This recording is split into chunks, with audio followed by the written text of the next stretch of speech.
Ikalabing-anim ng Nobyembre, taong 1870.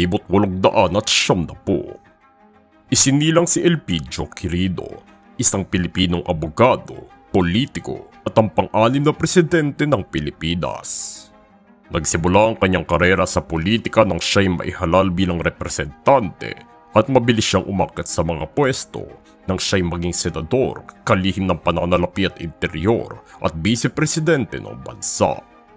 Nakuha naman niya ang pwesto ng pagkapangulo nang siya'y humalilid dito dahil sa pagkamatay ni Presidenteng Manuel Rojas, kung saan itinuon ng kanyang administrasyon na pagpapabangon muli ng bansa mula sa nagdaang ikalawang digmaang pandaigdig, gamit ang kanyang galing sa diplomasya para sa mga pandaigdigang kasunduan sa ekonomiya at seguridad. Pagkatapos naman niya matalo sa sumunod na halalan kay Ramon Magsaysay, nagretiro siya sa lungsod ng Quezon bago siya pumanaw sa atake sa puso sa edad na 65.